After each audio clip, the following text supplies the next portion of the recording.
Welcome to our channel. Today, we're diving into the transformative book Mindset by Dweck. Whether you're looking to cultivate a growth mindset or understand the power of beliefs, this book is a game changer. So, let's dive into the summary of this incredible book. But before we dive into the content, I kindly request a moment of your time to appreciate this video by liking it, subscribing to the channel, and ringing that notification bell. Your support means a lot to me. Thank you so much. Mindset explores the concept of two mindsets: the fixed mindset and the growth mindset. The fixed mindset believes that abilities are innate and unchangeable, leading to a fear of failure and a tendency to avoid challenges. On the other hand, the growth mindset thrives on challenges, sees failure as an opportunity to improve, and believes that abilities can be developed through dedication and hard work. Dweck illustrates these mindsets through real-life examples, showing how they shape our behavior, relationships, and success in various aspects of life. From academics to sports, from relationships to career growth, our mindset plays a crucial role in determining our outcomes. Dweck, a renowned psychologist and researcher, conducted extensive studies on mindset and its impact on achievement. Through her research, she discovered that individuals with a growth mindset are more resilient, motivated, and successful compared to those with a fixed mindset. Some key takeaways from mindset include the importance of embracing challenges, learning from failure, seeking feedback, and believing in the power of effort. Dweck emphasizes the significance of fostering a growth mindset in ourselves and others, as it can lead to greater fulfillment and achievement in life. Mindset explains the difference between having a fixed and a growth mindset, why one trumps the other, and what you can do to adopt the right one. Look at your hands. How long have they been this way? As long as you can remember, right? That's because we have almost no control over our appearance and features, such as height, the shape of our nose, or the color of our eyes. What we do control, however, are our skills and abilities, at least according to the latest research. Dweck is one of those researchers. In her book Mindset, she discerns between two attitudes: the fixed mindset and the growth mindset. People with a fixed mindset believe talent is everything. If they're not gifted with the ability to do something, they think they're doomed to be a failure. Their skills seem to be written down in their genes, just like their looks, which is why they never try to improve in something they suck at. To contrast that, people with a growth mindset believe that whatever they want to achieve is theirs for the taking, as long as they work hard for it, dedicate themselves to their goal and practice as much as they can. Here are my 3 favorite lessons from the book. The corporate world turns most of us into fixed mindset drones. The growth mindset mostly stems from a strong, genuine desire to learn. We are all born with a growth mindset, and we can relearn it any time.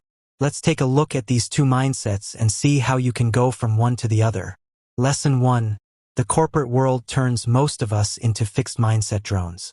Big corporations like McKinsey or Goldman Sachs hire the best graduates and then expect them to perform perfectly and instantly. Instead of being trained on the job, employees are thrown into cold water and monitored closely for errors. Whoever doesn't do a great job right away gets fired. This breeds a fixed mindset.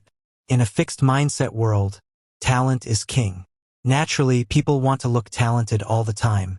By pushing people into mainly window dressing their performance instead of actually performing, not only do the employers rob themselves of great people, their black and white thinking also cultivates a fixed mindset in others. Since the applicants already assume they're always being judged as good or bad, the employer's behavior turns it into a self-fulfilling prophecy. As a result, most employees spend their time trying not to look stupid instead of working productively so their leaders won't brand them as a failure. Lesson 2. The growth mindset mostly stems from a strong, genuine desire to learn. If you give kids hard math problems, they love working on them and want more of the same kind. This is the growth mindset in a nutshell. The kids' desire to face more and tougher challenges doesn't necessarily come from wanting better grades. Instead, it comes from the satisfaction they get from pushing themselves as much as they can. They adopt the mantra "practice makes perfect." 2 famous examples of a fixed and growth mindset are Lee Iacocca, who ran Chrysler, and Lou Gerstner, former CEO of IBM. Both came in when the companies were down in the dumps, and both successfully turned them around. The difference lies in what happened afterwards. Ikoka became complacent. He took all the credit, surrounded himself with worshippers, and worried more about his own image than about the company. Seeking approval from others to compensate for his low self-esteem led him to make bad decisions. He ignored dwindling sales and even fired innovative designers, which brought the company right down again. Gerstner, on the other hand, recognized the internal battles at IBM didn't help teamwork and customer service. So he broke up old hierarchies and even put himself on an employee level to communicate well.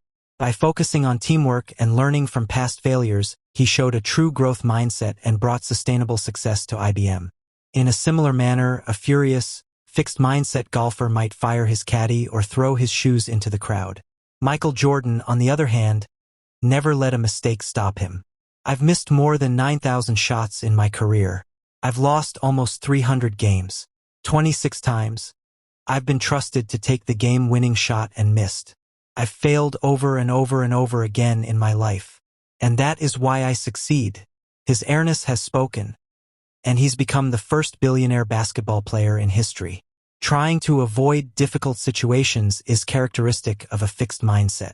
Had Christopher Reeve, actor of the original Superman movies, adopted this kind of mindset, he probably would have died soon after his riding accident, which paralyzed him from the neck down. Instead, he put up a tremendous fight and became an activist for spinal cord research.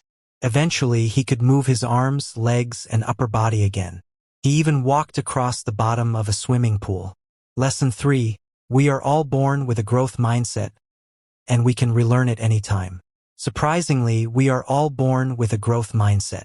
Babies know no limits. They want to learn anything and everything. However, between the ages of 1 to 3, a mindset can already be determined. Babies with a growth mindset tend to try and help other crying babies, while it disturbs and annoys fixed mindset babies. Apart from our parents, our teachers also play a major role in how our mindset turns out. A bad teacher might tell a D student that she'll never amount to anything, but a good teacher would encourage her to study more and do better on the next test. Lastly, anyone can develop a growth mindset. For starters, try this. The next time you spill your coffee, don't say, "I'm clumsy," and associate the failure with your identity. Instead, see it as an external, one-time event and resolve to do better the next time. For example, try saying, "I can't change what's done. I'll just mop it up and pay more attention the next time."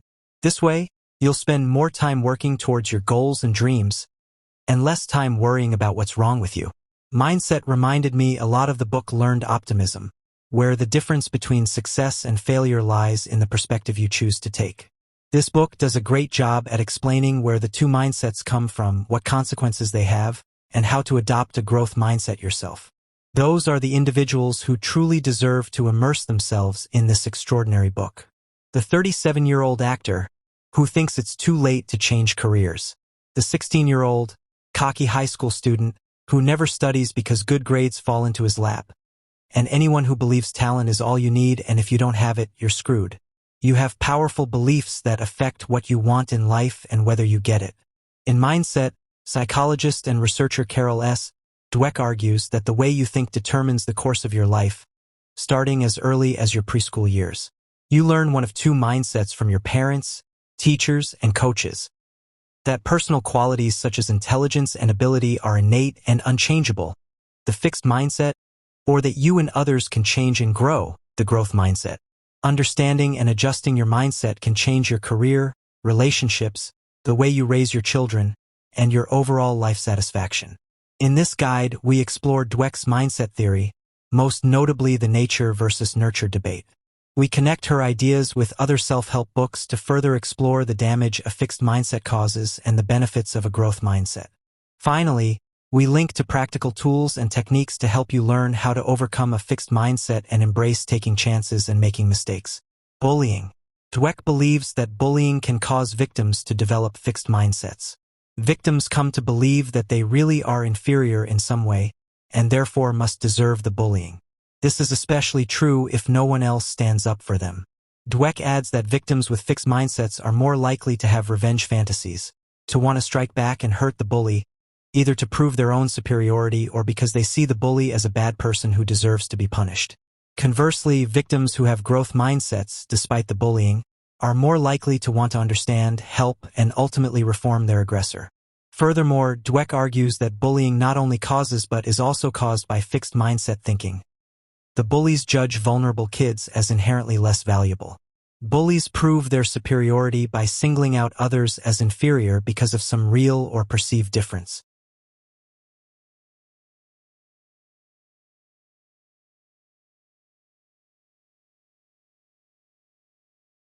Some child and adolescent psychologists believe that taking a growth mindset approach to helping and rehabilitating bullies is the right idea. Research suggests that bullies act the way they do because they lack the social and self-regulatory skills to interact with their peers in a healthy way. If that's true, then punishing bullies is ineffective because they don't know how to do better. Therefore, anti-bullying efforts should focus instead on teaching them the skills they lack.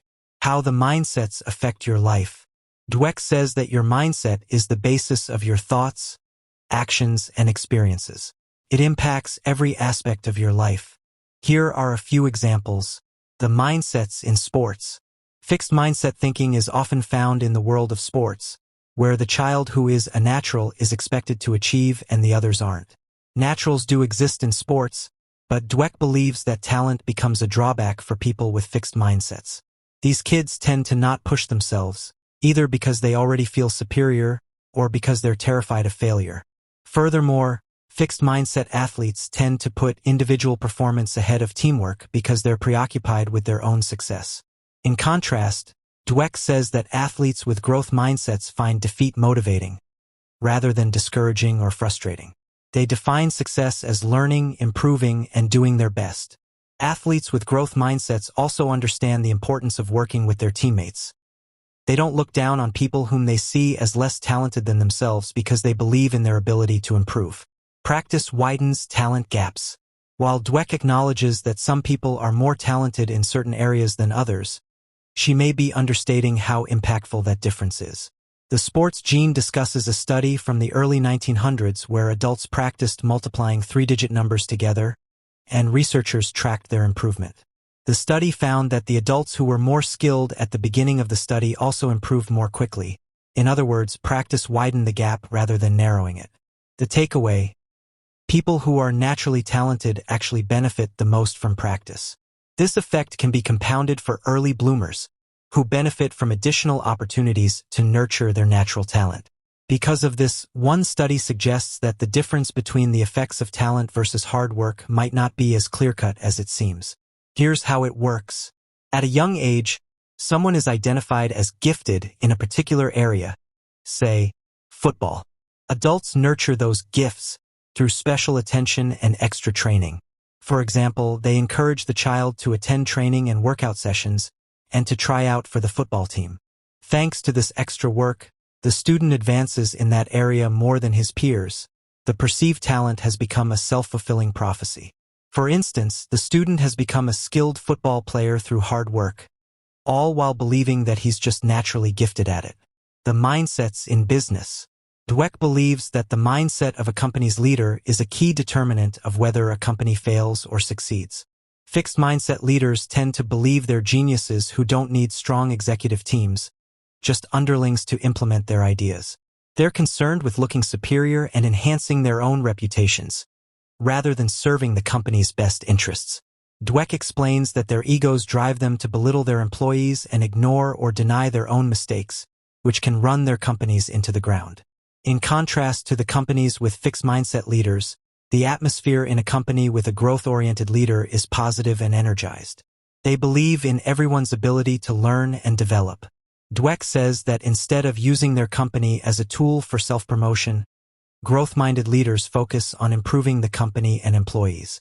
Most industry-leading companies, regardless of the industry, operate with growth mindsets. Incorporate a growth mindset into meetings. In Playing to Win, former Procter & Gamble CEO A.G. Lafley uses the terms advocacy and inquiry to describe different meeting styles, each of which reflects Dweck's two mindsets. Advocacy, fixed mindset. Lafley says that the traditional strategy meeting has someone presenting an idea and then defending it against his or her colleagues. Rather than working together to come to the best solution, This approach is about the presenter proving that he's right and that his idea is good. As is characteristic of a fixed mindset, if he's not able to defend his idea and achieve the desired result, that's seen as a failure and a sign that he's not good at his job. Inquiry, growth mindset. In contrast, Lafley pushes for a system of open inquiry when designing company strategy.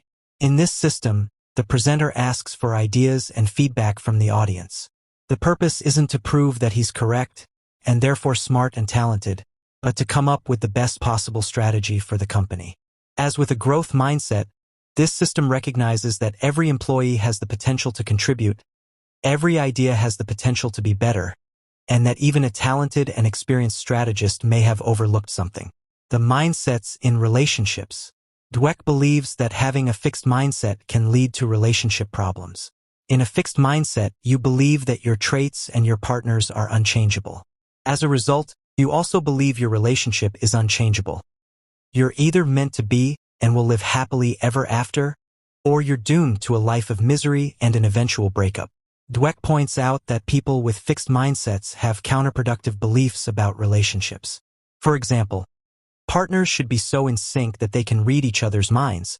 They should have the same views on everything, and relationship problems stem from unchangeable character flaws or unresolvable disagreements. Conversely, Dweck says people with growth mindsets believe that you can have problems and still have a good relationship. To the person with a growth mindset, flaws and disagreements can be worked through using clear communication, and doing that work with your partner is an opportunity to get closer to each other.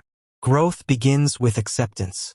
One way to bring a growth mindset to relationships is to practice what Tara Brach calls radical acceptance. Briefly, radical acceptance means that you take each moment as it comes, and accept your experiences for what they are without trying to judge or change them. Brach believes that this practice allows us to stay in control of ourselves, consider each situation with a calm and rational mind, and determine the best way to handle it.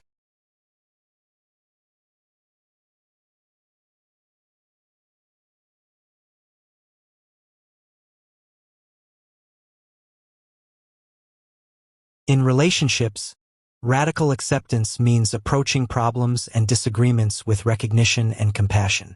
For example, instead of saying that your partner is wrong about something, you might say, "Clearly we disagree about this recognition." Then you would attempt to understand your partner's point of view and respect it, even if you can't agree with it. Compassion. Brach adds that this process applies to all relationships, not just romantic ones. How to develop a growth mindset.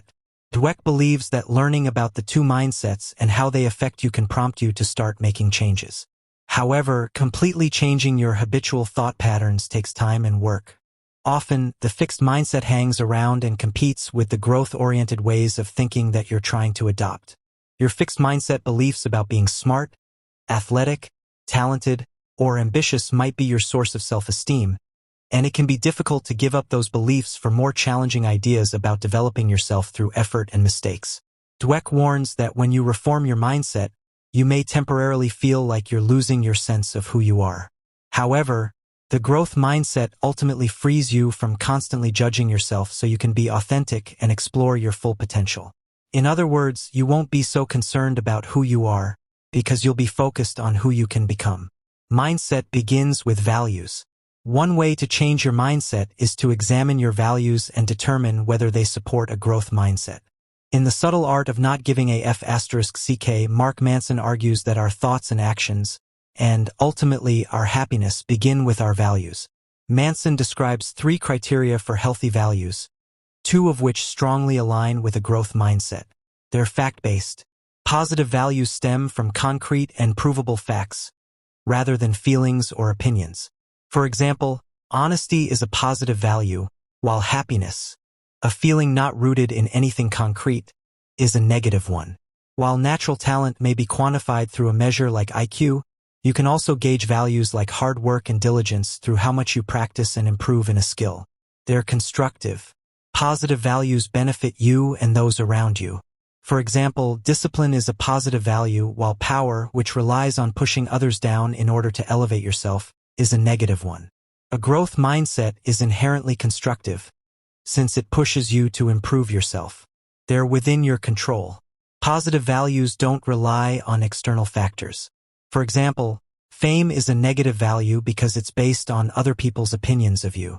Fixed mindset values such as intelligence and talent fall under this category. They rely on being born with those qualities, which is something that you cannot control. Begin adjusting your mindset. Achieving a growth mindset is a journey. You won't get there all at once. Dweck suggests following these steps toward developing a growth mindset. 1. Accept that you have a fixed mindset. Even when you're on a path to growth, you have lingering fixed mindset beliefs. In fact, everyone has a mix of fixed and growth-oriented beliefs. You can acknowledge this reality without accepting the negatives a fixed mindset causes. Dweck echoes the cliché that the first step toward making a change is admitting you have a problem. However, that's actually a misquote of the first step of the Alcoholics Anonymous program, which is admitting that your problem has made your life unmanageable. Just as the 12-step program of AA doesn't stop after step 1, it's not enough to simply realize that something is wrong. Making a major change requires you to recognize and acknowledge that something is causing real, immediate, and serious harm to your life. In other words, you won't be able to change your mindset unless you believe that doing so is absolutely necessary. 2. Create a fixed mindset persona and identify her triggers. Ask yourself what triggers this part of you to come out. For instance, do you slip into a fixed mindset when you take on a difficult project or encounter a setback? After identifying your triggers, give your fixed mindset persona its own name and think of them as her triggers. Doing so will remind you that this isn't who you want to be. Studies show that thinking in the third person, talking to yourself as if you were talking to someone else, can help you think more clearly and deal with difficult situations more effectively. Giving your fixed mindset its own name and persona serves the same purpose. Mentally separating yourself from the problem helps you control your feelings and engage your rational mind, as if you were giving advice to a friend rather than trying to solve a personal issue. 3. Confront your fixed mindset. When your fixed mindset materializes, have an imaginary conversation with it. For example, if your first attempt at a new skill doesn't go well, your fixed mindset way of thinking might tell you that you're not good at it and should give up. However, you can remind yourself that mistakes and failures are opportunities to learn and grow. Meet your fixed mindset with compassion. In Radical Acceptance, Brock tells the story of Buddha confronting Mara, the god of illusion and deceit. This parable about how to confront your own doubts and shortcomings offers insights into how to counter your fixed mindset thoughts. Whenever Mara would appear and try to dissuade the Buddha from his spiritual path, the Buddha, instead of trying to fight him off or shut him out, would acknowledge the god with a simple, "I see you, Mara." Then he would invite Mara in for tea and talk to him like an old friend. Mara, whose powers were based on tricks and deception, was unable to overcome the Buddha's open acceptance and compassion. He would eventually leave with no harm done. In the same way, you could see your fixed mindset persona as your own version of Mara. Instead of trying to force down that persona through frustration and disgust, try greeting it as an old friend. Meet its arguments about your limitations and natural talents or lack of them with respect and conviction. Eventually, your personal Mara will exhaust itself and leave you in peace. To cultivate a growth mindset, Dweck suggests reframing challenges as opportunities for growth, praising efforts rather than outcomes, and viewing setbacks as temporary obstacles rather than permanent failures. By adopting these strategies, we can shift our mindset and unlock our full potential. You can find the link to acquire a copy of this incredible book in the description below. Thank you for joining us on this journey through the key insights of Mindset by Dweck. If you found this book summary helpful, be sure to give this video a thumbs up and subscribe to our channel for more book summaries and self-improvement tips to help you achieve your goals and lead a more fulfilling life. And share this uplifting summary with someone who may benefit from hearing them. Leave a comment down below if you've read this book or have any other recommendations for us. And also don't forget to explore our curated playlists of book summaries covering various topics. Until next time, stay awesome and keep learning. Remember, by embracing a growth mindset, we can transform our lives and achieve our goals. Goodbye.